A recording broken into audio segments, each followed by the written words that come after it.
जेव्हा पण मार्केटमध्ये एक अप मूव्ह येतो किंवा डाऊन मूव्ह येतो तर मार्केट कुठून रिव्हर्स करतं, मार्केट कुठून वरती जातं आणि कुठून खालती येतं, जर हे फाइंड आउट करायचं असेल तर आपल्याला काही पॅटर्न समजून घ्यावे लागतील. जे पॅटर्न्स आपण कोणत्याही टाइम फ्रेममध्ये, कोणत्याही स्टॉकमध्ये, निफ्टी 50 मध्ये पण, इव्हन ऑप्शनच्या प्रीमियमच्या चार्टमध्ये पण तुम्ही यूज करू शकता. तर मित्रांनो चला व्हिडिओला स्टार्ट करूया.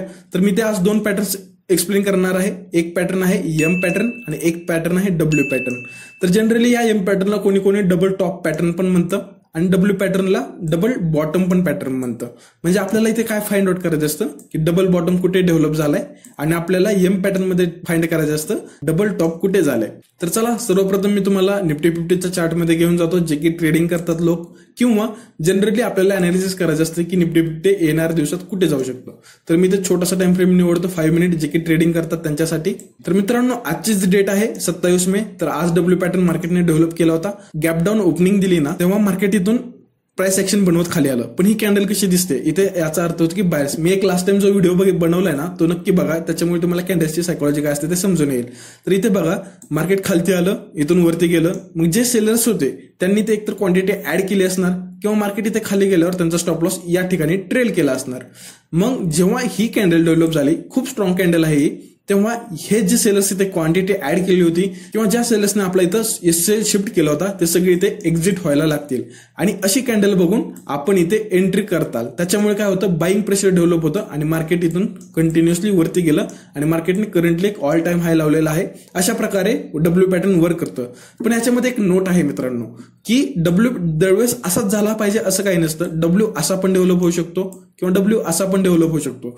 मग याच्यामध्ये आपल्याला फाइंड आउट काय करायचं असतं, फक्त आपल्याला इथे डबल बॉटम फाइंड आउट करायचं असतं आणि आपल्याला इथे एक नेक लाईन फाइंड आउट करायची असते. नेक लाईन म्हणजे काय, स्विंग आहे ना, हा स्विंग हा कधी क्रॉस करतो. समजा हा स्विंग आहे तर हा स्विंग इक्वली कॅन्डल कधी क्रॉस करते याची वाट बघायची. आता या कॅन्डलने ते हा स्विंग क्रॉस केलाय, याचा अर्थ की आपल्याला ही नेकलाईन भेटलेली आहे. मग याच नेकलाईनवर मी कॉल साईडचा ट्रेड इनिशिएट करेन.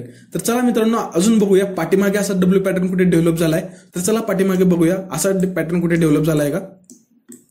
फक्त बघायचं की आपल्याला डब्ल्यू कुठे दिसतंय, म्हणजे डबल टॉप शोधायचा आहे. तर इथे बघू शकता मित्रांनो एवढा मोठा ट्रेंड इथं आपल्याला भेटलाय फक्त आणि फक्त डब्ल्यू पॅटर्नच्या बेसिसवरच. तर इथे बघा काय दिसतंय, तर कंटिन्युअसली इथे डाऊनफॉल झाल्यानंतर इथे बायर्स ऍड झाले.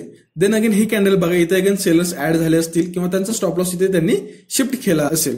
मग मार्केट इथून खालती आलं आणि जेव्हा मार्केट या लेवलला, म्हणजे जी नेकलाईन आपण फाइंड आउट केली होती की हा स्विंग जेव्हा क्रॉस करेल त्याला म्हणायचं नेकलाईन.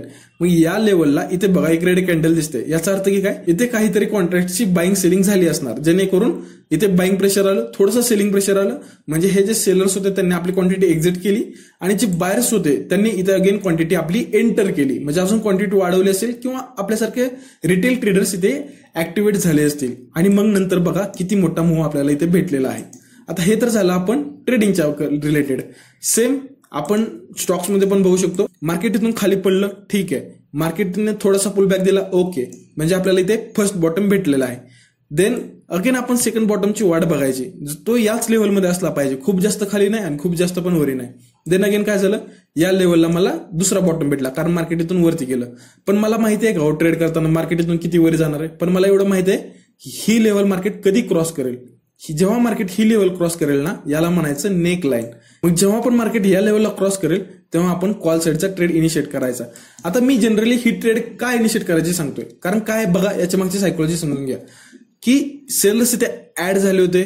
देन अगेन मार्केटने छोटासा डिट्रेसमेंट घेतला. मग अजून सेलर्स असतात ते काय करतात, तिथे आपली क्वांटिटी ऍड करतात. म्हणून काय झालं, मार्केट अगेन खाली आलं.